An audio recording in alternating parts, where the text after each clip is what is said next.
Welcome back to SwitchCast. I'm your host, Doug Tabbitt, founder of Switch Cars and Cannonball Run record holder, and we are pre-recorded once again. I'm sorry you can't call in tonight and ask your questions. However, the guest tonight, talk about on the road. This is a couple who have almost 300,000 miles in their Cobra replicas. That's hard for me to fathom. I love road trips, but man, I also like my heated and massage seats for those longer trips. This couple has been driving for over 30 years all across the country in first a Cobra kit car and then a Cobra continuation that Kei built in his garage. He bought the parts directly from Carroll Shelby, a genuine CSX VIN car, and then assembled it. I don't know if any of you guys can imagine driving across country, putting 150,000 miles with your wife in a hand-assembled, loud, hot V8 Roadster with no creature comforts, but this is what these people do. They are not Instagram celebrities. They are not YouTubers. Unless you're involved in the Shelby American Club, you've probably never heard of them. However, you've probably met them if you go out to any track days with SAC or with the Ferrari Club, or if you've seen them at a Cars and Coffee, because they love people. They love being around cars and just sharing the passion. They are wonderful, wonderful people. And everybody who meets them, I think, is impacted by their attitude and their spirit. So I hope you'll catch some of that in the interview. Mickey wasn't... She was off camera chatting with my wife while we did the interview, but Kei, the builder of the car, was talking with me for a while, and we talked about all sorts of things, from his opinion on racing to getting into a little bit of automotive politics and kit cars in general, and just some incredible history of Shelby cars. And man, it was really just incredible, eye-opening. It was great for me. I did very little talking during this one, it says a lot for me. I just wanted to hear what he had to say, and I think you guys will as well. So sit back and enjoy this incredible interview. We are up here, SwitchCast on the road, and on the road is a fitting description of this interview, because the Cobra replica behind us is... It has been on the road probably more than any other Cobra in existence. It has about 150,000 miles, and I am here with the builder and owner, Kei. Kei, what's your last name? Iinuma. Kei Iinuma. Iinuma. From Hawaii, from Honolulu, yes, right? Yes. And he and his wife, Mickey, have driven this car all over the country numerous times. Been to many, many events, yes, racetracks, car shows, and had all sorts of adventures along the way, because you can't not have adventures when you go that many places, yes. especially in a car like this.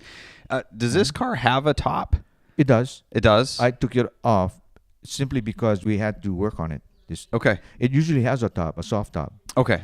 And it's like a Tinker Toy assembly of parts. You put it up. You don't just pull it over like a Miata. But we do it because Mickey's becomes sun sensitive. Mm-hmm. But we used to run it with the top down continuously to all the events we used to go. And usually they're race events. Yep. It's easy to describe these high-speed events as race events, because you're on the track with other similar types of vehicles that can do the same kind of performance like a vehicle like this. You don't usually see Cobras on a track anymore. Mm-hmm. Primarily because, like, if you have an original Cobra, they'd be like, maybe in the millions of dollars, so people don't want to wreck them. And modern cars are much more performance oriented than these cars were. A car you like have to this, be a really good driver to haul this around a track. If you want to go at speed. Right. But it's a car. It has four wheels. It has a frame. It has a steering wheel. It has an engine. And so you can go to the grocery and pick up stuff. This car, when we drive it cross country, is 580 pounds over its normal weight. The car has built weighs 2,460 with a full tank of gas and spare tire and tools. When we waited at a truck stop, Mm-hmm. an official weigh station, it weighed 3,040 pounds. And so we did some calculations. It's 580 pounds overweight because of all of our gear.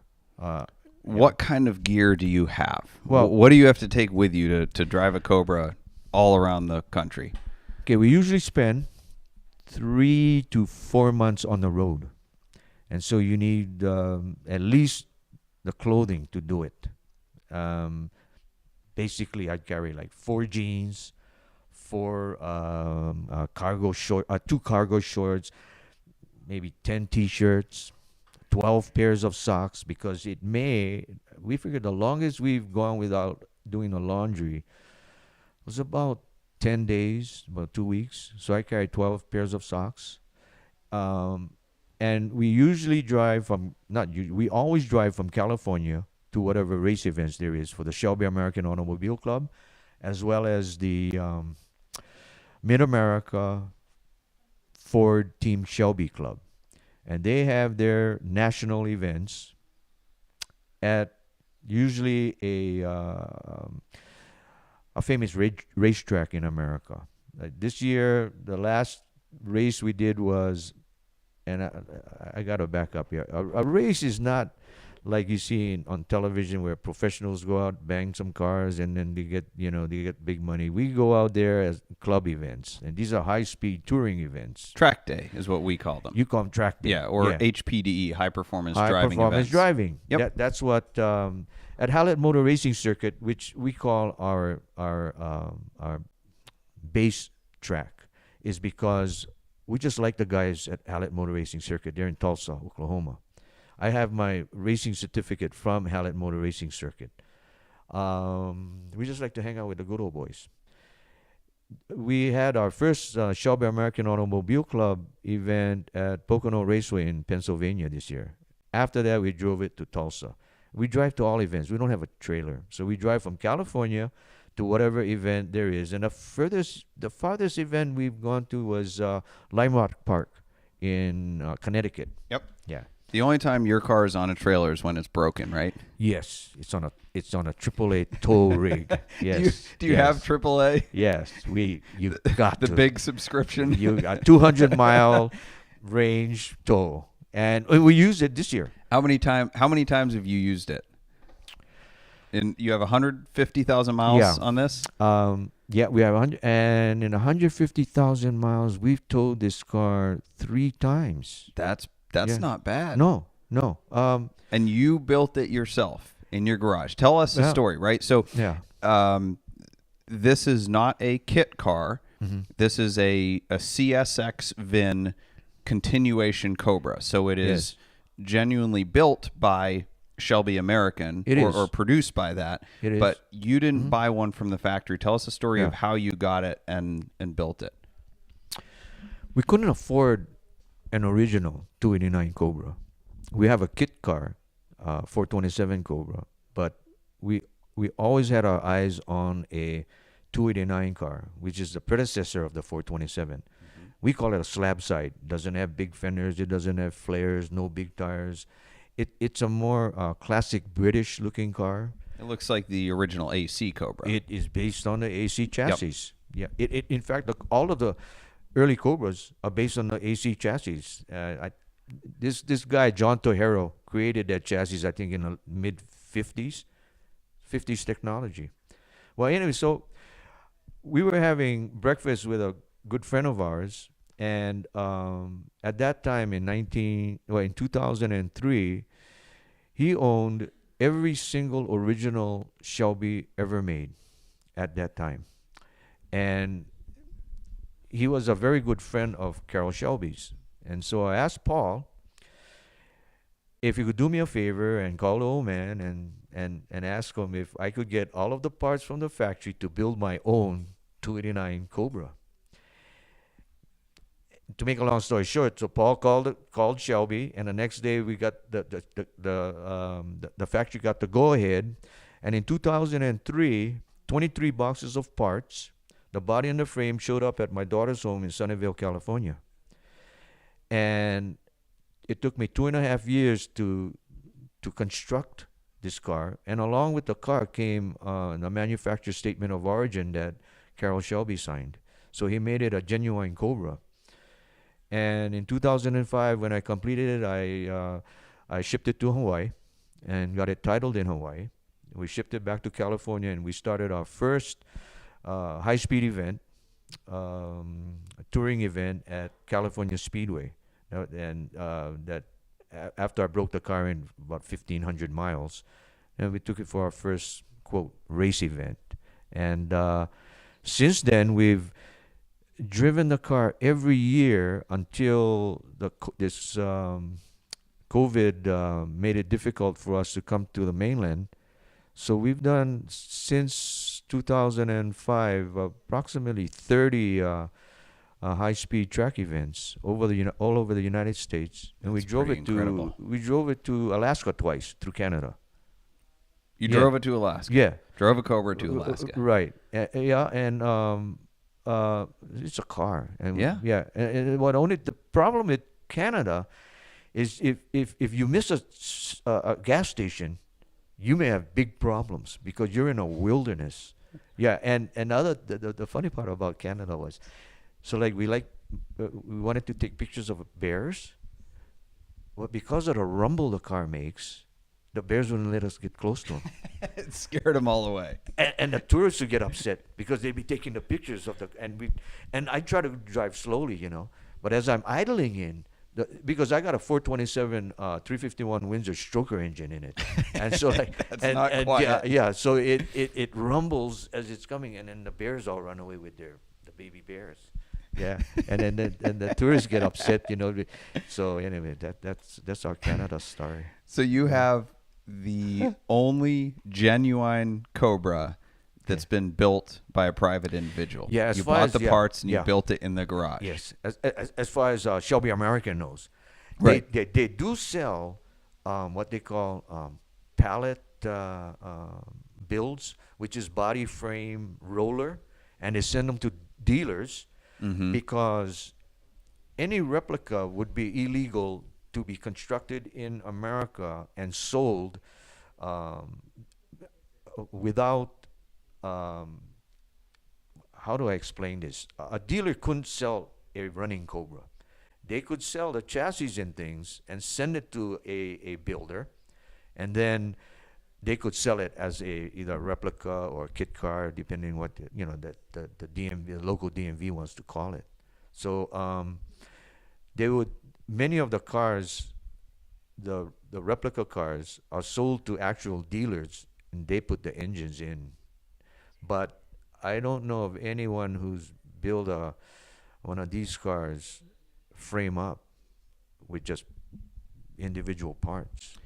So you've used a lot of terms, kit car and replica, and Shelby calls them continuations. Yes. You've spoken to me a bunch about people referring to these as original, and recently I got into a little bit of a tiff with a guy about his kit car Lamborghini Countach that he then finally admitted wasn't a real Lamborghini, but then said it was a replica. Yes. And I'm like, it's nothing close to that. But you've used these different terms for the uninitiated. What is your definition, or what do you think is the difference between kit car and replica versus a continuation? There are two manufacturers that I know of that uses the term continuation. Jaguar, that has replicated their short wheelbase 63 Le Mans race car, and Shelby American, who's building their continuation Cobra. And they call it continuation is because they've built the original cars and now they continue to build the original cars. Okay, that is the best definition that anyone can give you technically, because an original car starts with provenance. Every car has provenance, including a new car. But provenance always starts with year. You always ask a guy, hey, what year is that car? You never go, you know it's a Ford. What year is that Ford? Provenance starts with year. And if it's an original car, it will be a 65 Cobra. Now, I can call this a 65 Cobra simply because it is a 1965 289 model Cobra as built by Shelby American in that day. But this car was not built in 65. I call it a replica. It replicates a car that was built in 1965. Okay. Okay, so then replica versus kit car. A kit car, let me start with replica. Replica implies that you have reproduced every single part on the car that replicates, which means looks like, built like the original thing. That is a replica. So if you have a Cobra that has the same kind of suspension, the same way it's built, you have everything like an original, exactly like it, then you have a replica. You've replicated it. Many cars are built on like square tube chassis. Many of them have, many of the 289 cars have coilovers instead of transverse leaves. Many of them have straight axle rear differentials, where the originals are all independent. And most, if not, well, most of the cars that emulate the originals have Jaguar rear suspensions. Now, another technicality. Cobras have Jaguar type suspensions. It's called Salisbury. It's the Salisbury H4U. That's an independent. Jaguar uses them also. The original 427 Shelby Cobras use an H4U rear differential. But what differentiates the kit car is that everything else will not look like an original suspension, including if you have a fiberglass body. That's a giveaway, first of all. And there are many small little things like where the serial number is located. Now, another technicality is that nobody can build their kit car or replica using the CSX serial number, because only Shelby American has the rights to use that, because it is a, I don't know what you'd call it. It's like when you patent something and you Trademark. The trademark. Yeah. Yeah, they have trade dress rights to CSX. So, Okay. Yeah. So if you get a car that starts and they want to make it seem like when they put CSX CSX 1,800,000 or something. As long as it started with CSX, it'd be wrong. They can't use CSX. Right. Like you can't Violating use trademark Cobra. law. Yeah. Only Ford Motor Company that has the rights to the term Cobra can use the term Cobra. They just give it to Shelby to use.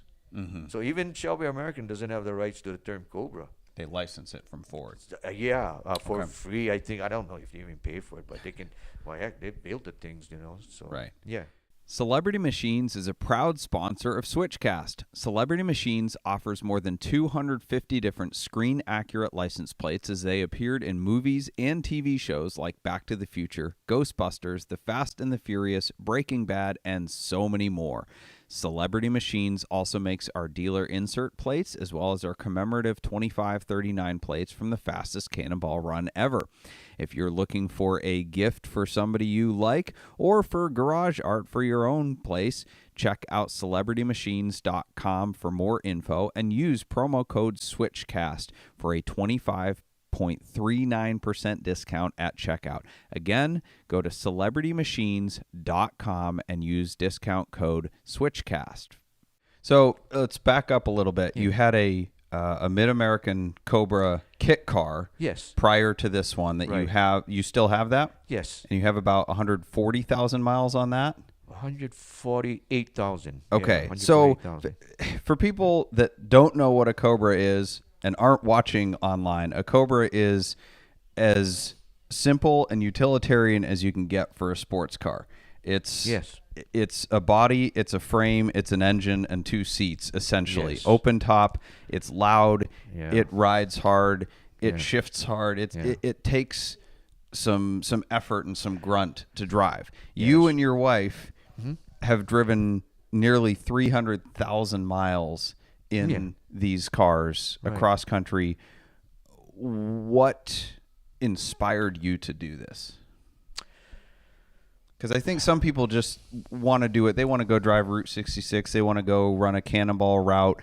They want to drive across country once, and then they're tired of it. You guys have done it dozens and dozens of times. The thing that drives us are the people. When we cross country, literally, when we drive cross country, the people that we met is America. They are America. And when I was a kid, I was like 14 or 15 years old, I used to watch Route 66, the series. And when I was watching it, I thought, that's America. And then I traveled a bit, and I didn't see enough of what I saw on Route 66 because it captivated me. When Martin Milner and George Chakiris went on their little trips, and at the end of every show, they'd run off right off into a sunset with their little white Corvette. Somehow it touched me. I mean, like, and because of the adventures that they ran into. It wasn't just because we knew nothing about the car except it was a Corvette. It's a nice little Corvette, and everybody wanted a Corvette at that time. But the adventures that they ran into, and then I thought, well, this is America, and it sure is. We've run into situations throughout America and we've been doing this for almost 30 years. And when you drive across America, you learn about America. And there's a lot of America people don't know. And it's the Midwestern states. There's a term they call flyover country. That's America. Yep. Flyover country is America. It's not, I built a car on the West Coast. My daughter and my son-in-law and my three grandsons, they live in Sunnyvale, California. They don't want to move back to Hawaii because it's too small. My daughter don't want to come back. She said, what are you going to do there, The only thing we got in Hawaii is perfect weather. You don't meet the kind of people you meet. You're meeting America when you drive America. You drive Canada. You meet Canadians. In Toronto, you go BC. You're not meeting a real Canadian. I mean, they live there. They live there all their life. But real Canada is the wilderness, and with guys who have, just fought to make a living in these places. And when people ask me, they tell me, "Whoa, you mean you drive cross country, man? Wow, man, that's fantastic." I said, "You ever heard of a covered wagon? Those guys have crossed country." And we stop at the Hilton Motel, and we stop at Holiday Inn and all of the choice hotels and motels and stuff. We're in heaven. I mean, like, we never get dirty, except when a car breaks down, I get dirty. Right. But come on, we're not fighting the indigenous people. We're not looking for water. We're not looking for things to eat. I mean, like, we're living in the best of times, man. We're actually living in the best of times. I get trouble with the car. I don't have to mail somebody back in the east or the west or whatever and come out with your covered wagon and go pick up my stuff. I call AAA. Come on. Yeah. You get on your phone, you find where the parts are. You're just telling us about that. You're doing an oil pan repair now. Right. And you couldn't find it at Summit Racing. You couldn't find it at the normal vendors. Yeah. So you went on Amazon and had it the next day. I'm saying. And it's one of two in the country or something like that, the oil pan that you needed? Two. Yeah. And we couldn't believe it. Fred and I said, what? I got my oil pan. The same place I got my 8 T-shirts I just ordered. 8 T-shirts. Can you imagine? I get 8 T-shirts and I get my oil pan. And in fact, something else coming. I forgot what else I ordered. They wrap the oil pan in the T-shirts? I'm telling you, man, it's America and technology. And this car is as a result of technology because although an expert couldn't tell, well, an expert could because, they'd look here and there and I wouldn't have the right serial number stamped certain place on my fender and, and I don't fool anybody. I don't fool the experts with this car because the first thing I did was when I put that 427 stroker engine in, I badged it a 427. I didn't care. So when the purists come out, and I met some really, really, really interesting people, they go, hey, that ain't right, And then we started talking, and they go, wow, did you do that? I went, yep. I said, Shelby American said, don't do it because it couldn't be done. Tell us about, so you really don't like it when people try to pass something off as something it isn't. Tell us about the show. Mm-hmm. You said a highway patrolman came up to another car. Well, the first race we had with this car was at California Speedway. It was a Shelby American Automobile Club event. And as Mickey, my wife, was walking and my grandsons and my family just wanted to be there because they could stay in a nice hotel and have a short vacation. She's walking in the by the pool, and she had all our paperwork because I had just done tech, and because we got to technically inspect the car before I go out on a racetrack. And there was a bunch of guys sitting at the pool and noticed the serial number on the papers that she's carrying and said, "Hey, CSX 8007." And she don't pay attention to these guys, and she walks by and she says, "Hey, those guys over there, man, they called me out on that serial number." So I went back and I said, "Hey, you guys know about this serial number?" And they go, "Yeah, we're members of the club and we recognize this as one of the Shelby's continuations." And one of them was a deputy state attorney general who had been involved in the litigation between Shelby and the state of California about Shelby's finding these leftover frames from the day, and he was trying to sell them as original cars. In that conversation, I learned that one of the guys was at a car show, and it was a SAC member who knew all about GT350s. And this guy at the car show was selling this GT350.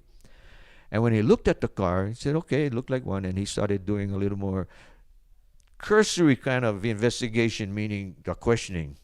And he found out that that was not an original GT350. He called the California Highway Patrol. They impounded the car on the spot. That's fraud. It's fraud. This guy's trying to sell off a GT350 for like $250,000, and it's a $30,000 knockoff. And one of the judges is an attorney general that knows One of the Shelby's. guys, yeah. Well, no, he wasn't a judge, but he was just He was right. He was just there. Yeah. And there are guys, and I've met them. There are guys walking around these car shows, and when they see, especially because I'm a Cobra guy, they'll see a car that looks like a Cobra, and they'll go up to the owner and start talking, and they're testing this guy. They're not interested in the car. They know it's a kit car, and they test them. Says, "Oh, what kind of engine, and where'd you get it from, and then what's the serial number?" Yeah. And they won't say a thing. And that guy forever, the guy who's passing this thing off as a real car, he's lost all credibility with everything else.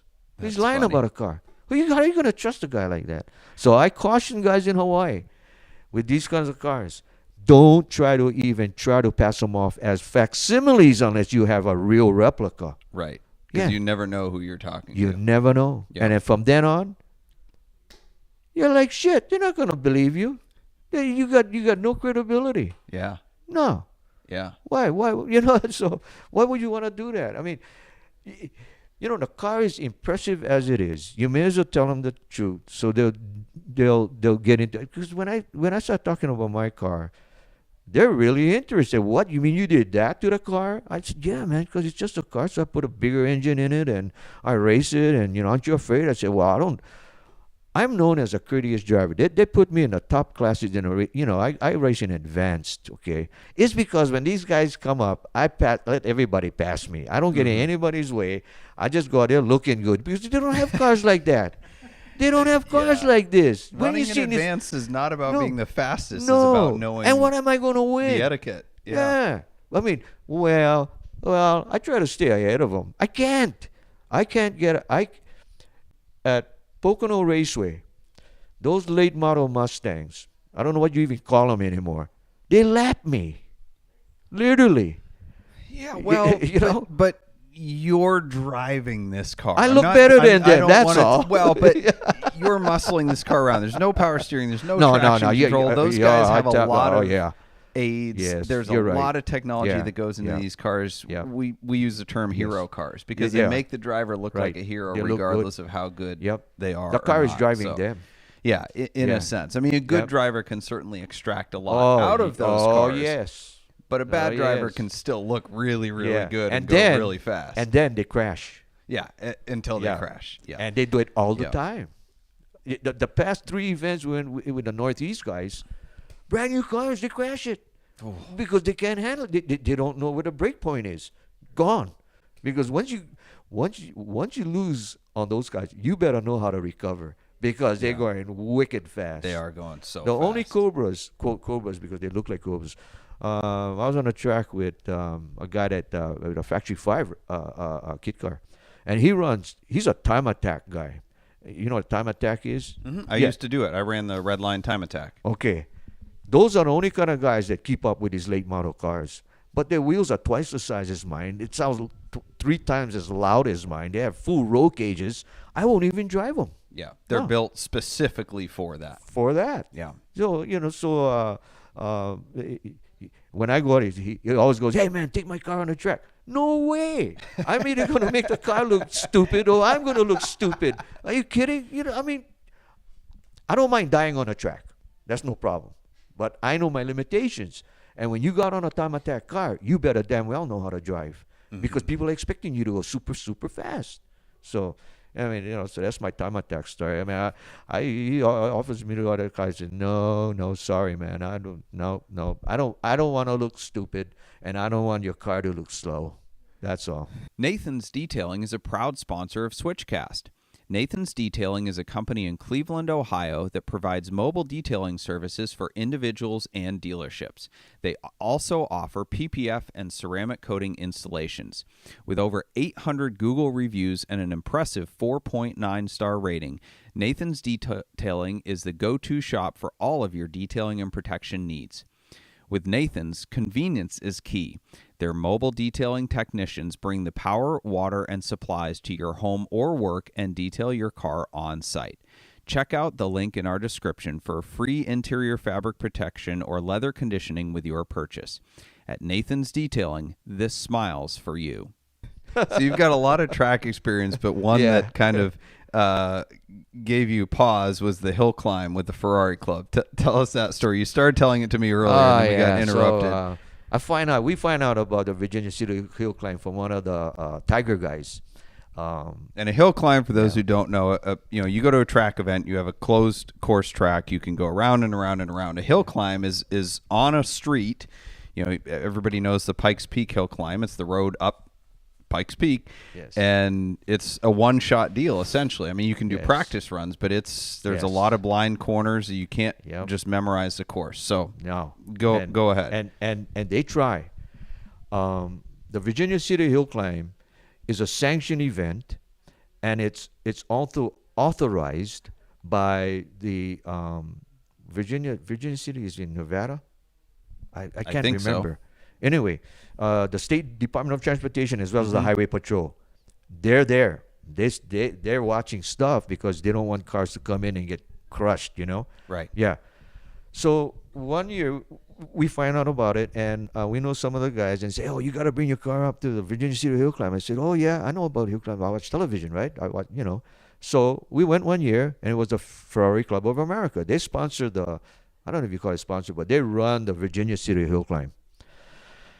I went out to a certain station to get the car checked to make sure our seatbelts don't fall out and things like that. And they okayed the car. We get there, and the first you're given a practice lap, not lap. It's from the bottom of this hill or mountain to the very top, and I think it's about 5 miles or something, of all these turn things. And so I go, okay, cool. I get into my car. And then as I'm going up, there's no guardrails, there's no runoffs, there's nothing. It's a regular road, and you got to go at speed. And I think the fastest I ever went on a straightaway there was 90 miles an hour. I mean, that's the fastest I would go. So that was my practice run. Then I get a second run, and I'm already nervous. And the second run, I got to go for time. My time run was slower than my practice run. And when I came back, the race marshal comes up to me and goes, "Wow, man, are you having fun?" I said, "No way, I'm scared shitless. I'm not going to do this again." He goes, "What?" I go, "Yeah. Hey, here's my keys. You go if you really want. If you think it's that much fun, you go." Well, this guy, Mike, and I can't remember his name, he owns an original Cobra, and he's done this thing for 30 years. So he goes up 12 more times in my car. So careful who you give your keys to. No. And we gotta take turns being corner guys, because in case a deer runs out or somebody's dog comes out, or because there's none of that. I mean, you can run into these things, turtles or whatever, Okay, so I see my car. Wow, this guy knows how to fast. So anyway, so we're at the banquet. So Judge Garagalo, he's the president of the club. He goes up, Well, we're gonna have the chairman's award, and we're gonna give Kei Iinuma the chairman's award this year. And I go, wow, because we don't know anybody stupid enough to give Mike his car to go up there 12 times. So I win the chairman's award that year, and then I find out that I get second place in the Shelby group. Okay, for going up. Yeah. Because there's only two of us. I was gonna ask how many. So this So Shelby you got guy, a trophy. yeah, he probably whipped up there like, I don't know, 500 miles an hour, whatever these guys do, and I probably went up. They probably tied me with a freaking calendar, man. So I get second place because there's only two of Shelby's. It was a hoot. And you think, you tend to think about, Ferrari guys, fancy guys, and this and that, but they're a bunch of fun guys, and they only invited the Shelby Club and Tiger Club, because the Tiger Club guys, from what I understand, they've been doing that for like 30 years or whatever, Mm-hmm. and that's what I learned from Doc. I forgot who talked me into doing that thing. I won't do it again. It's like it was no longer a blind turn on my time runs, because I've been there once, but. Mm-hmm. We got to talking to the guys, and they would tell me like, you've got to do this thing for like 30 years before you really learn the course. I said, no shit. I mean, at the at the drivers' meeting. No, we've got to let you guys know now. Remember when those Viper guys came up? No, we put a red flag on that turn. It's a double apex turn, and apparently this Viper guy put on new Goodyear R whatever kind of tires. And what happened was, instead of throttle steering the first, the tires hooked up, went all right over the cliff. He died with his friend's wife, who was a passenger. Oh. And they had that little rag flag over there on that turn. And my first practice, I went, and I see that red flag, and that's my time run was even worse. Yeah. I think I went slow the entire. I tell people, you better have a good damn road. Oh, no, what happened was, my time run, when I got to the top, there was a Corvette was mashed into the side of the wall. Oh, geez. Brand new one, a yellow one. And I thought, this is not a race for me. When I run off, I want to go into the gravel. I don't want to go over a cliff. I stop. I won't do it. I mean, I don't care if the car gets crashed. I can get another one, man, But I don't know how these guys... I know why they do it. I think you need a healthy dose of fear to be an automotive enthusiast and to do stuff like that, and not go off a cliff. These events are dangerous events, not only because of speed. We go to Tulsa every year before we go to any event. Even if there's a conflict, we're in Tulsa, and it's a Hallett motor racing circuit. Wonderful people. They're really more or less laid back, but they're very technically, in Hawaii we call them akamai. They're technically smart guys because they race a lot, they brake a lot, they go fast a lot. But Tulsa Raceway thinks that we know how to drag race. Okay, so, and we're not drag racers, we're road racers, Mm-hmm. So, but one year, this is about like 6 years ago, when we left the racetrack at Hallett Motor Racing Circuit, I think the track temperature was over 114 degrees, and it's humid there. The heat is not bad, it's the humidity. And as I was putting Mickey was getting into our car, and we headed back to the Marriott, which was the headquarters, convention headquarters. Gary Patterson, right now he's the president of Shelby American, he stopped us. He said, no, man. He pulled her out of the car and put her into one of the Mustangs because it's air conditioned. That's how hot it was, and he took her to the hotel. And that's the kind of guys we race with, They're very, I don't know, they're very sensitive guys, They understand what's going on. So he wouldn't let her go back to the motel, hotel in this car. Well, the next day we were at Tulsa Raceway, famous. I think it's a famous drag strip. And as we're waiting to stage, we're lining up. There's about 15 or 20 of the cars, all kind of cars, Mustangs and Cobras and Fairlanes and whatever.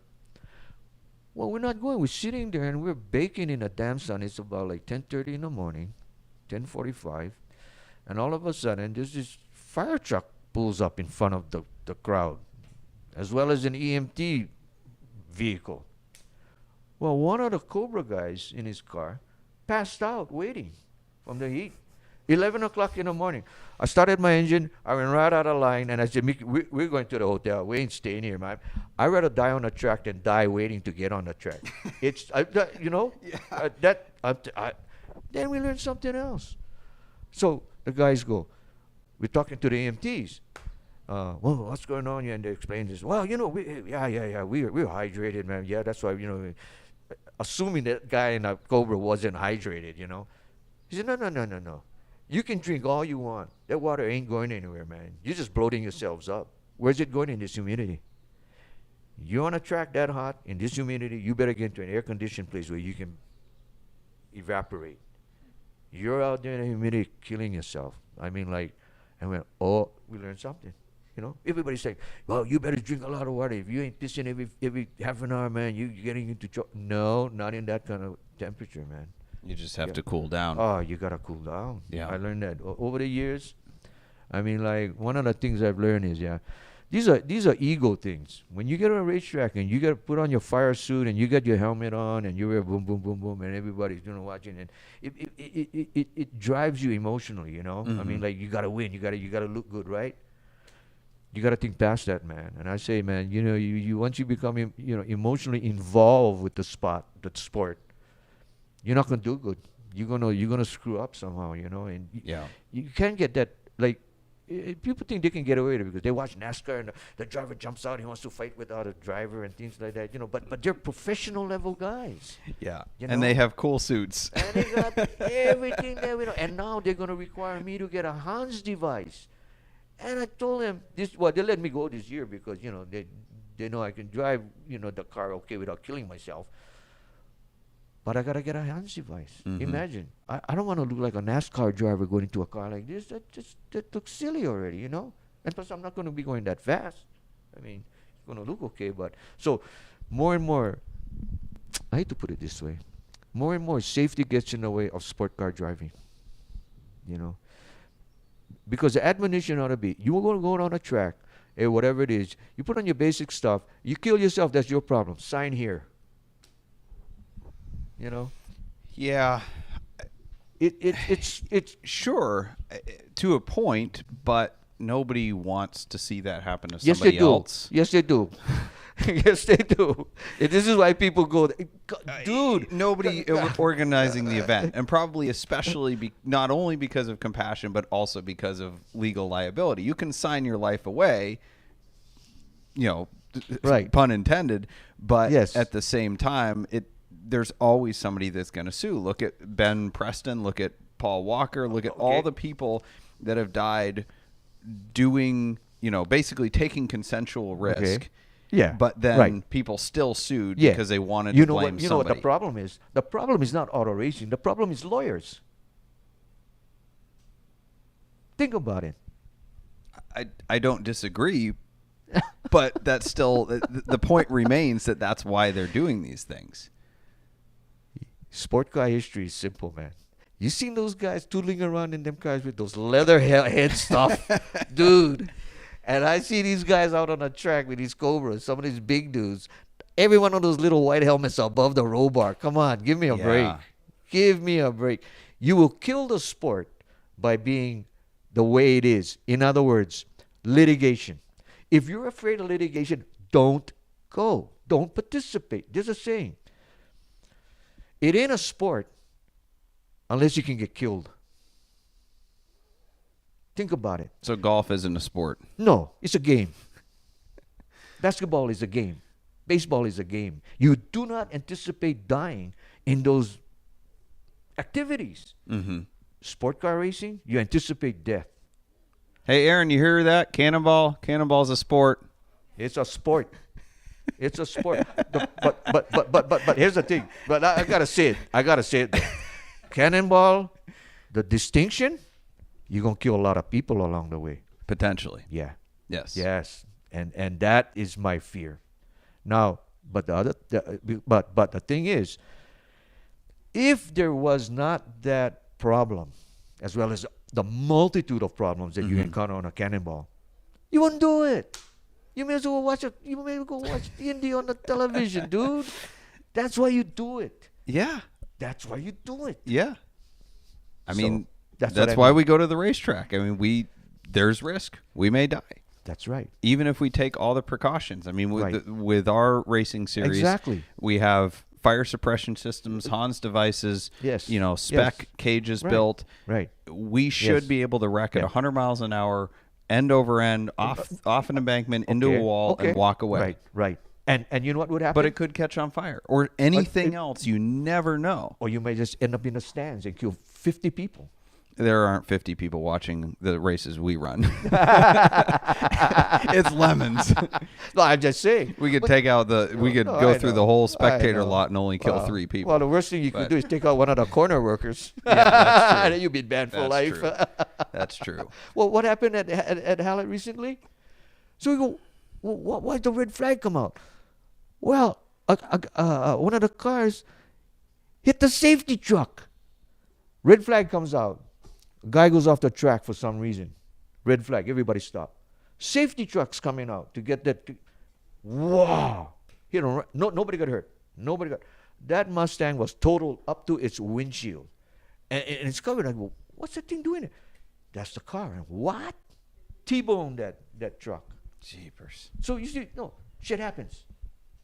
The reason why, like in Formula One racing, the reason why they came really critical about safety and stuff. When Ayrton Senna died, it was because the track official did not allow him to have certain mechanical devices on his car that could make him increase his speed. And that's what killed this guy. When I read what happened in that event, I went, damn it, why didn't they allow that guy to have a modified brake system? That would have saved him, man. But they wouldn't allow him because it's outside of FIA rules. Rules. And what's that? To slow you down. I agree and disagree because Dale Earnhardt died because his neck snapped. A Hans device would have saved him. And then you look at the most recent Formula One crash where I don't remember his name, but he first turn flipped over, and because of the halo device, he was fine. Okay. He slid all the way across the track, ended up. But don't you think those things would have been dealt with without the rules? See, when is dying acceptable? You see? Yes. Because your race team, after Earnhardt ate it, would have created something that wouldn't happen again. Because you know who would have told you that? Your physicians, the doctors that work with these teams. They go, hey, why don't you guys do this and that or whatever? That device was developed in Germany. Not by NASCAR. I would say not necessarily because people are too cheap. Especially in amateur racing, if you don't tell them they have to have a fire suppression system, they're not, because it costs money. Then the spectators are going to have a wonderful time watching this guy die. That's what you think. Anybody be watching Formula One? It's an interesting perspective. You think anybody be watching Formula One if there wasn't a possibility these guys get killed? They don't want to see guys just spinning around and they say, "Hey!" No, man. There's an element of risk in these sports. And it started with the gladiators, and it started with guys who throw those little balls into these nets, and when they won or lost, somebody cut their head off or something. That's why people watching that. They're at the edge of the sport. And the safety devices, or whatever you're going to call them, to make them go faster or slower or whatever, it will develop as the sport develops. More armor, more whatever it is, But nothing should get in the way of the efficiency of that sport. Because you're not going to put full armor and expect to get away from a guy who's quicker than you. Mm-hmm. Yeah. Because a guy that's quicker than you will be running around you and cutting you from all kinds of angles. You're not going to do it. So what are you, So the guys who put together this little tournament are going to say, well, everybody's got to wear this heavy armor. And now everybody's clunking around and nobody, who's going to watch that? That's No. that's an interesting Yeah, perspective look, for sure. Can-Am Racing, they put a stop to that. Mm-hmm. Why? The rules was 4 wheels, a steering wheel, a seat for a driver, and whatever you want to put in as an engine. Yeah, Group B Rally shut down for Is the that same like that thing. too? It was I too. don't know about No, that. well, Yeah. no, I'm sorry, Yeah. not the same rules, but the reason Group B Rally got shut down was because it was too dangerous. People were getting killed left and right. They had Right. 700-800 plus horsepower rally cars, Okay. and people lining the courses and Right. just I know. yeah. Yeah. I couldn't do that. I wouldn't do that. No, I don't that's care just what. asking Yeah. for it. But it's exciting to watch. Well, and there's thousands of people that are willing to stand right next to the course, knowing. On the outside of the apex. Yeah. I'm saying I can't, and I go, what? I can't. And then I go, oh, I can understand why. The thrill, the adrenaline, the rush. Yeah. The rush. There's no If those- adrenaline if there's no risk. No. If those little cars are tootling around and just people getting mud on themselves, you think they're going to go? Yeah. Well, back to your point about No. Cannonball, it wouldn't be a cannonball if we shut the roads down I'm and it was, saying. fully Yeah. sanctioned. Right. Wouldn't be the same No. because there's no Yeah, risk. Right. And and when you go to these sanctioned races, the spectators also taking a chance. Mhm. They gotta sign waivers and all whatever, man. I mean, like, but anyway, nonetheless, things are as it is. And guys like us, we car guys, we just like cars, so we just go and we put up with the rules and we go out, But the rules, as far as I'm concerned, there's no reason for that. No, you might limit it to weight of chassis, horsepower. Fine, then you're in different classes because it's not right for me to go race against you with a 427 Cobra and I got a Datsun 240. Mm-hmm. That's dumb, right? So the only rules I think that should be specifying different divisions is chassis, horsepower. I don't care what you put on it. All right. Yeah. The So- future Bernie Ecclestone here. No, not me. when I go to a curve, it looks too deep. I'm off the pedal wheel. I roll through it. I'm sorry. SwitchCast is brought to you by Boxcast. Boxcast is a live streaming company based in Cleveland, Ohio, and they serve broadcasters and viewers around the world. Their founders launched Boxcast back in 2013 with one purpose: to make people part of the experience. If you're looking to live stream your podcast, church service, car show, sporting event, your wedding, or even your cannonball attempt, Boxcast is an easy, flexible live streaming platform for organizations and individuals. Boxcast is so easy, we're broadcasting this from a phone. Head over to switchcars.com/boxcast for your free trial. Again, it's switchcars.com/boxcast for your free trial. So let's talk about your adventures on the road some more. You've had, you carry tools with you. You carry spare fuel pumps, all sorts of spare parts. So you've had many a miraculous roadside fix. And I think you said you even broke down in Death Valley once, which much to your wife's delight, right? Tell us about some of your harrowing roadside fixes. I can tell you clearly. What made me overload this car with stuff was the first time we drove cross country in our kit car, the 427 kit car. And it's not a 427 car. It has a 351 Cleveland that's mildly worked over. It's a balanced engine, but everything's mild cam, mild this and that. It's probably got maybe 350 horsepower, maybe, or 370 if I'm lucky. Well, going to it started out in California. Going through that valley, I could smell gas. So I pull over to the nearest gas station as possible because I didn't want to pull off the road. And sure enough, here's my fuel pump just leaking all over. Brand new, and I'm not going to mention a make because that wouldn't be right because they're not all junk. Brand new, shiny, high performance, da-da-da-da-da. And it's leaking from a fractured housing. Well, I carried the original fuel pump with me just in case. I don't know. I just didn't feel good going across America without at least having some vestigial parts, So it was a lucky thing. I had the fuel pump with me. So I put it in a gas station. It took me like 30 minutes or something. It's a mechanical fuel pump, nothing fancy. And we got going again. That was a wake-up call. We've punctured radiators, AAA, took us to a shop. And one of the things I've learned is when you get a mechanical problem, you should rely on that truck driver because he's probably done it numerous times usually. And the first thing I ask him, hey, you know a good shop that can fix this car? He goes, oh yeah, my Uncle Bob's got no problem. It can be Uncle Charlie, Uncle Bob. I don't care who. He knows them. He won't send me to a place where they're going to rip me off because he works for AAA, first of all. And he will have a reputation after that if something goes wrong. So I take it to Uncle Bob's place, and the guy solders up the radiator, and off we go, That was one, and that's such a minor thing. I've broken transmissions. Oh, this is an increase. Yeah, tell me. Yeah. This is a good one. We left California. We had a vintage event at Laguna Seca, and a guy who had a vintage license took the car out during the vintage race, and he had a ball passing a lot of those 427 Cobras, man, with this car, because it's a lighter weight, and this guy knew how to drive. But every time he'd come back, every time he'd go turn 8, they'd flag him, black flag, come in, So he'd come in, tech guys go through it, the officials going, hey, there's no smoke coming up. Second run, black flag, turn 8. Finally, I said, there's gotta be a problem. This thing don't smoke.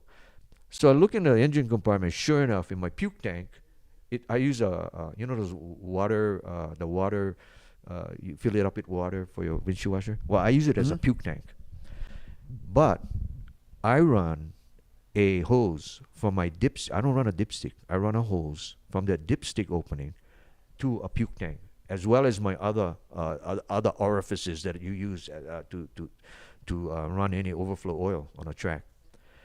And sure enough, the little tank was halfway full of that synthetic lubricant I use. So we nursed the car back to Sunnyvale, about 200 miles or something, And as long as I was driving below 45, no smoke. We take pull the engine, take the heads off. It blew between cylinder 4 and 5,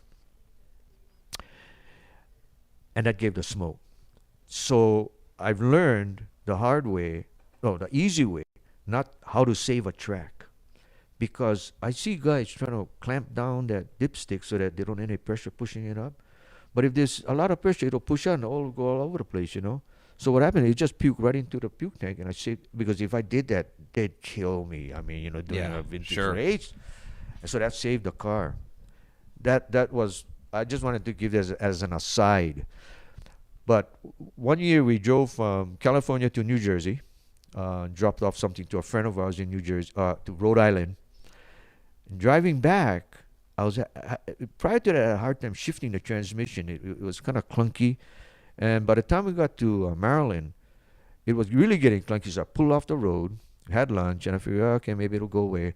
And as we were about to get on the freeway, the rear wheels froze up. And I told Mickey, we're doomed. The transmission seized. For some reason, something broke. You want a long story on this one? I'll tell you. Medium. Okay. So highway patrol, a guy with a Harley pulls up. He goes, "Oh, you having problems?" I go, "Yeah, we got some. I'm pretty sure it's a transmission problem. Hey, I know a good transmission shop. It's L&T Transmission up here in Cumberland, Maryland." I go, "Oh, yeah? Well, my dad had a kit car, and they fixed his car right away. A 427 car." I said, "What? Really? Just tell him Joe sent you, So he said, "Well, how long have you been waiting here?" I said, "No, don't worry about it. I called AAA. Well, how long you been here?" "Oh, maybe about 20 minutes. 20 minutes is too long." He gets on his radio. "Hey, you guys he calls in dispatch. You send a car here right away. We need it right away." So one comes 5 minutes later. Here's this truck. Holy And cow. I learned this. Now the thing's frozen. The rear wheels are frozen. All right, you can't move them. Tow truck pulls up, gets that long bed out because it's a transporter you can put your car on. Then he gets a bottle of detergent. He pours it all over the bed and on the tires, and they slide the car right up on the detergent because it's smooth. We get all of our gear out of the Cobra from the trunk and stuff, and we put it in his patrol car. Then he puts us in the back of the patrol car with a perp sit, and we follow the tow truck up to the Holiday Inn. So we're pulling up to this Holiday Inn, and people are watching this tow truck with this Cobra on the top, with a police car in the back, and all of a sudden, the back door opens up, and here comes the passengers from this police car coming out with their luggage. And then he tells us, "Hey, don't worry, this truck is gonna take it up to LNT Transmission." Yeah, right. So we call Enterprise, and they send us a car for a loaner, and we get into that Holiday Inn, and we're having dinner, and this guy comes up. He goes, "Hey, are you the guys that came in with the Cobra?" "Oh, yeah. Well, what happened, man?" I tell him, "Sorry." What? Why do you guys want to stay here, man? You can come over to my house. I got a lift and everything. You could have done it at my house. This guy, the maintenance supervisor, So he said, "Oh, no, we got everything set up." I mean, I'm talking about America, So anyway. Well, that's what you're doing right now. You're at Fred's house. Yeah, we're at Fred's house doing this. Yeah, working on your car in his garage. Right. Yeah. And so we get up to LNT, and then when we get up there in the morning, I see there's two guys looking at the car, and they're wondering, what the hell is this car doing there? And I go up, and I introduce myself, and I tell Larry, "Hey, Larry," I found out his name is Larry Judd. He's a 5.0 race guy, drag race guy. And I explained the situation, but I say, "Larry, I work on my own car. I got all the tools that I have in the trunk to work on anything. All I need is a lift. It's a 6-bay transmission shop. I mean, it's on professional, real deal kind of thing." He said, "Oh wow, all of my bays are full right now. Oh, I remember. I got my race car in the trailer. Well, you can use my garage. Checkered, the checkered pattern. The checkered pattern for there's no dirt, no dust, these trophies all over it. I went, oh wow, thanks, man." And he said, "Well, here you use this. You can use the hoist and everything. And if you got any problems, you call Hoss." And that was his main guy. And I mean, Hoss was a big guy. He can do anything kind of guy. You got any problems, you call him, and he'll help you. He'll help you get the car together and stuff like that. So we spent about 2 weeks there, because Larry would open at 8 and he'd close at 5. And if it were us, we'd be right around the clock getting this thing going, Nope, I got to get out there at 5 because that's when he closes the shop. So we stayed there. We did our tourist thing, When I took the transmission out, took the top part off it, just a TKO 500. We look in, and it's bone dry. And he goes, "How that happen?" Because if you have a leak on your seals, your transmission will never be dry. There's going to be oil on the bottom. Right. After Laguna Seca, and I had to pull the engine, and at that time I did all the maintenance stuff.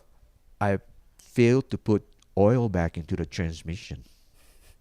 We ran the car from California to Rhode Island to Cumberland, Maryland without oil, and it finally seized up without any oil in it. That's amazing. It's amazing. I mean, it finally gave up. It just seized. And then so I called Don Walsh at D&D Transmission in Michigan. I said, "Yeah, Don, man, we got a big problem, man. I seized up the transmission. I didn't put any oil, man." He goes, "Oh, wow, that was dumb or something, So, and he goes, and I go, "Well, that's one of those things, man, Don. We're in a rush or something, I tell him. He said, "Oh, don't worry about it. I got the transmission for you. I'm going to send you a TKO 600 transmission, So I said, "Okay, I'll do whatever you tell me, but don't run that regular clutch. I'm going to give you a Kevlar clutch out of a Chevy." I go, no, don't worry. You just gotta feather thing, just like you're burning the clutch or whatever, and it'll seat, I go, "Okay, no, man, I'll take your word for it, So we put it all in, and that's what we've got right now, that TKO 600. And he sent it to Cumberland, Maryland, paid for the freight. He took care of the freight, took care of whatever I needed. That's awesome. So, yeah, D&D transmission, man, that guy. Yeah, kind of stupid, man. I go, "Oh yeah, I'm sorry." It makes me think of the line from Singing in the Rain. "What do you think I am, dumb or something?" Obscure reference. We wanted to. I'm saying, no, the things that we do, they go back many years, man. A lot of these guys, they let you have it, man. But in a helpful way. I mean, I when we first was racing at Hallett. And out Texas, the Texans come up, the guys from Oklahoma. the good old boys come up, and they're kind of large guys, and one day I was at Hallett, I was suiting up, I was getting ready, this big dude comes up, he looks at me, he goes, I hate you. I thought, shit, man, I never went on a track with this guy, man. How does he know me, man? And he goes, I said, oh, man, I got a problem with this dude. This is a big dude, man, and he goes, I hate you, man. You're the only son of a bitch I know fits in these goddamn cars. All right. Too bad, man. Those are the kind of guys they are, man. That's funny. We have a lot of fun, man. At this. It's like I said, it's a people thing. It's a people thing. I'm not winning anything, and I really don't think that when I'm on a track, I make people think I'm a professional race car guy that they did to see. No, it's not that. No, man. You're just there to have fun. The personalities that we run into, man. There's some really far out crazy guys that are having fun out there with fast cars, and some of them are really, really good drivers and mechanics, and they've been around. I've met guys who were racing in the 50s. We were this is about 5 years ago, heading again for Tulsa. We was going on 40. No, actually we were in 80 we were in 80 headed for Tulsa. And we're coming out of a rest stop because I wanted to pull over and we wanted to see, I wanted to stretch my legs. And coming out, the whole right side of the road was coned off by the Utah Department of Transportation. They were doing maintenance. As I was pulling out, I actually pulled out in the wrong spot, I think, because this Honda hit us at 85 miles an hour. Took out my entire left side. Okay. But there's a different story on that one. But as a result, I call a good friend of ours. He has his, quote, shop, but it's where he keeps all his fancy cars and race cars and stuff. And I call Frank and say, hey, Frank, man, we got taken out by a Honda, man. What do you mean, man? He crashed into us at 85, and that's the police report. He told the highway patrol he hit us at 85, The lucky thing, his reflexes was quick, because if he rear-ended us, I wouldn't be talking to you today. He swerved, and before he could get in, he got halfway into the ditch, and he pulled out of the ditch, and he took out the left side of the car. I mean, the wheel was actually 90 degrees, and he knocked out one of the knockoffs. The ear bent up. If you try to do it with a sledgehammer, you couldn't do it. That's, those little ears, the two ears. Yeah. So call Frank and say, hey, Frank, man, can I use the shop? He said, okay, you got the combination. You just go in there and I'll see you next morning. Found a tow guy, took us from there to Huntington Beach. And that cost us like a couple $1,000, man. It was $5 a mile or something, And that wasn't a AAA one, because he wouldn't do the AAA because it's too far. So that was a major setback, because I had to cancel all events, because I knew we couldn't get the car together, But the thing was, we lived in that place, in Frank's place, for 2 months, putting the car together, surrounded by race cars and show cars. And his shop is next to Lanzini Paint, next to Foose. Chip Foose, Chip that Foose, guy on television? Well, that's where Frank's shop is, see? And so we're there, surrounded by hot rods. And we could live there because he had a bedroom suite, he had showers, the typical kind of, place where you keep high-end cars and stuff. And every morning we'd wake up, we'd have breakfast, because he had a kitchen and everything. And we just surrounded by all these race cars when I was working there. I mean, I didn't mind if I stayed there a year. We found all the best poke shops and the best restaurants, and that was part of our experience that year. It was fun. It was fun because nobody got hurt. Yeah. When that Honda hit us, we could still see him going down the road because it was like a lightning hit us. I mean, we didn't feel like we could only feel like the car was pushed to the side. And I looked out the window. I said, hey, we ain't going anywhere after this, man, because I could see the wheel look like that. But we could still see the car going down about a quarter mile, and then he went head on into the embankment. I made sure Mickey was okay. She said, I'm fine. She didn't feel anything. I got out of the car. I started going to the Honda door opens up. He gets out. He's running to me and say, hey, are you guys okay? Are you guys okay? So I knew everybody was okay. The car was totaled, And that started that latest adventure of ours in that shop of Frank's. And I asked Frank if later on, because the Shelby American Automobile Club, they wanted to know who it was. But by the time they made it article, I said, I can't tell you, man. But then I talked to Frank later. I said, hey, Frank, man, they want to know who you were, man. I said, is it okay if I tell them, his name is Frank Lewis, and he was retired then, but now he's trying to. He and his wife, they're traveling all over the world. I guess he got tired of. He used to race too. I mean, he's really good race guy. And it's another story that part of our stuff, because Mickey has gone out on, for the past 10 or 15 years, she's gone out on every Shelby prototype race car that Shelby and Ford's built, because they know her too, because she used to race in our car.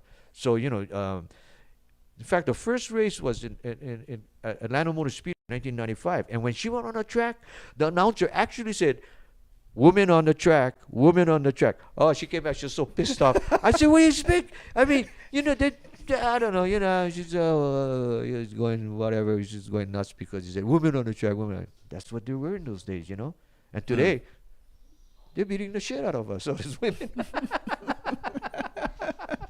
Oh, yeah. So, that's awesome. Yeah. So she's been out on, for the past at least 10 or 15 years, on all of those prototype cars, because at Hallett Motor Racing Circuit, Ford Motor Company would send down their, like the Raptor. And you were talking about how guys have to drive this car. Well, the guy, the engineer who actually engineered the Raptor, and helped, and Ford, with Ford, he came down with the first prototype Raptor. And he found out about her and said, I'm going to give you a ride, because they know that she likes to go fast and stuff. And he actually spun out on the track, I said, oh, man, I'm sorry, but I was trying to impress you because they all said that you like to go fast. So, and I heard that. I said, hey, man, why don't you take our car out, this car, And so he got in and strapped him in, put a helmet on, and he went out. And 2 laps, he came back. He said, man, I can't drive this car. And you know what he said? There's nothing artificial about this car. This is why he won't drive it. Nothing artificial about it. That's the term he used about it. And that's why he wouldn't drive it. Yeah, and he couldn't. He couldn't drive it at speed. I mean, you gotta know how to downshift and stuff like that, man. Right. Take it into the corners and stuff. Can't. Yeah. Yeah, the new cars are video games. Yeah, keep your in a RPM sense. up. Yeah. Heel and toe. These guys never heel and toe. You don't have to. Their drums are 15-inch. I got 15-inch tires on my car. When I seen these things come out today, man, I mean, they're awesome. But there's something visceral about clutching, shifting, downshifting, keeping the RPMs up before you come into a turn. I don't take this car over 4,000 RPM on a track. This is why I went 150,000 miles. When I'm on a straighter at Pocono, I'm in overdrive. And then I'm downshifting, just to keep the RPMs down. Mm-hmm. If I kept it up with this engine, I don't think it wouldn't last long. It's just overstroked. Yeah. A 427 on a Wednesday is unless you get a dart block. You get a dart block, you can go 480, I think, 480 cubes, but then it'd be dangerous. But if you got a 427 dart block, I think you can bring it up to 6.5, maybe 7,000, maybe. You'd never be able to do it with this car. So I learned to keep it down. I short shift at 5,000 RPM on a drag strip, and I still do 13 seconds. I mean, imagine if I power shifted at and I don't even power shift, I just fast shifted. And that's the kind of speed I attain. That's quicker than GTOs used to do in a day. Mm-hmm. A GTO couldn't do 14 seconds. I do 13, easy shifting this thing on a drag strip. And it sounds good too. Like these other cars, they go, and they do 13, 12. There's the Ford F-150 EcoBoost pickup trucks. I'm saying they're doing 10s and 11s. I'm saying, yeah, right. It's like it's nothing. Yeah. Technology is everything, man. If you want to go quick, but I don't know much. I've raced at. You can only go so fast, though. Right. And it's about the experience. The more I drive, the more I like old cars that are slower, that make better noises. Because you go too fast on the street and you're a danger to yourself and others. Yeah. You're in danger of getting arrested. I agree. And the old cars, it's like you can wind them out and you get passed by a Camry, and I'm having way more fun. Yes. There's a reason why Car and Driver, their last printed magazine, I found out by accident. Somebody told me because they know it's gonna go well. Car and Driver chose the 289 Cobra over a McLaren P1. Mm-hmm. Imagine that. I mean, why? The experience. Unanimous. 8 editors, 8 different cars, all chose the 289 Cobra because of what you said. It's that experience of driving. I don't know. I mean, like just the experience of driving a car like that. Yeah. It could have been like a Miata. I love Miatas. The early Miatas, I love them. I mean, like people go, what? It's a slow Cobra. Well, let me tell you something. Not at VIR. One of them passed me, one of those monster Miatas. They had a small block Ford. Yep. Pew! And so the next one, I said, is that guy going out? I'm not going out. Those things are wicked fast, man. And they're easy to work on. They're easy to work on, you know. And it's cheap. Get a Miata, you don't even have to do any body work, no fender work. Some of them just bolt in with those monster Miata parts and stuff. Tell you, that's, you know, essentially that's what this thing is. An AC with a V8. So that, talking about the experience of driving this car, just about sums up your entire past 30 years of driving across country. You talked about Americana, about meeting people, about the experiences, and just the engagement that you get from driving an older car. Yeah. What would you say to the people who brag about having low mileage cars? You go to Cars and Coffee and say, oh, this car only has 2,000 miles. Okay. I used to really resent, quote, rich guys when I'd see them at Barrett Jackson buying all these cars that now have put it out of our reach because it's an ego thing for them. They bid for it, you know, and the prices. Let me tell you, I've made a lot of friends with these so-called rich guys, ones with money, and I found out they busted their ass their whole life, and at the point they were able to get these cars, it was their time, and that's how they got these cars. And it was a passion for them. It was something they really wanted to do, but they gave up many things in order to get where they were at that point. Mm-hmm. We didn't. We gave up everything to do what we want to do. We don't have money in the bank, but we have these memories that'll never go away that nobody's going to take from us. You put your money in the bank, somebody can take it. But the memories of doing something is what nobody will take away. Now, that's a personal thing.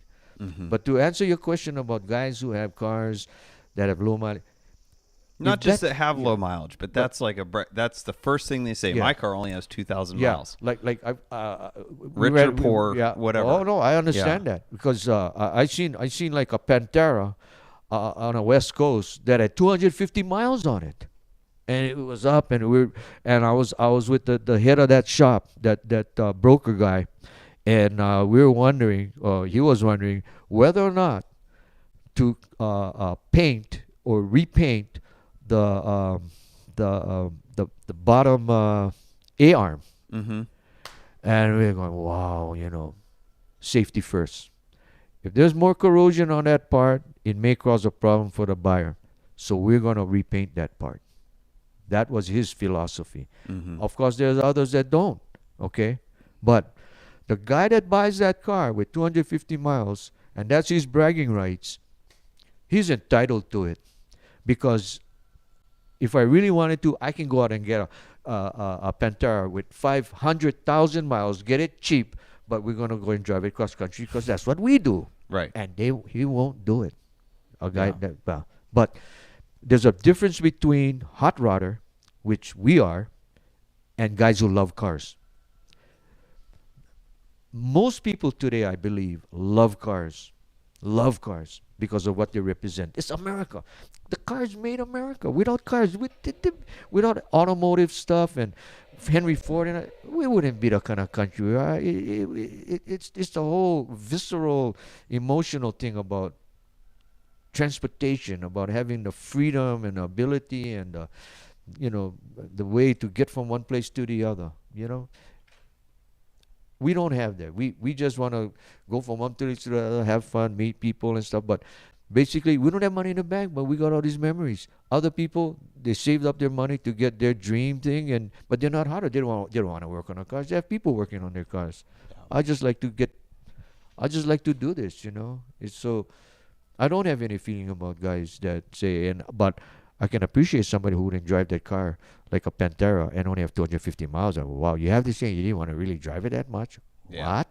What? Well, and he'll probably, I got 40 others, something like that, right? I mean, what you going to say? Yeah. That's a really good perspective. America. You are rich in experience. Yeah, America, man. Rich in memories and rich in experience. So, well, thank you for being on the show. Thank you You're for welcome. telling your stories. To immortalize them. Obviously, we've heard them at the dinner table and the lunch table a few times, and it's always a pleasure to be around you. And I can see why you love meeting people so much is because you love people, and I'm sure people love you. This is America. Yeah. America made it happen. Yeah. America, so if man. any of you guys are out at an event, a SAC event, you've got to meet Kei and Mickey and see their car. Number 34. It defines patina. This is patina. It's been painted 3 times. It's got 150,000 miles. It's amazing. But Kei and Mickey are wonderful people. Thank you so much, Kei, for spending this time with us. Thank you. Yeah. Thank you. Pleasure. My pleasure. We're happy to have Nuts for Sticks as a sponsor of SwitchCast. Nuts for Sticks is a fantastic merchandise site where you can get t-shirts, car-related t-shirts that usually also have dad jokes and puns on them. They have a great selection of high-quality t-shirts there, so go check them out at nutsforsticks.com and use discount code SwitchCast for 10% off your entire order. Again, that's nutsforsticks.com, discount code SwitchCast. I think and I hope that you guys really, really were encouraged, edified, and entertained by that interview. That was a special one for me. They were in town, and actually were in town for a little bit extra time because they had to do some work on their car, which is not an uncommon theme for them as they put so many miles on them on the car. So I'm glad you stuck around for that. And again, I want to thank Kei for being such a wonderful guest. I want to thank our sponsors, Boxcast, Nuts for Sticks, Switch Cars, Celebrity Machines, Stephen Home Woodworking, and Nathan's Detailing for their support. And thank our producer, Ethan Huffnagel. Our bumper music is provided by Emily and Ivory. You can stream their full album on Spotify or SoundCloud. This episode will be available Friday in audio format wherever you listen to podcasts. Thank you for joining us, and we'll see you next Wednesday at 8 p.m. as we look forward to answering your automotive questions to help you on the drive of your life.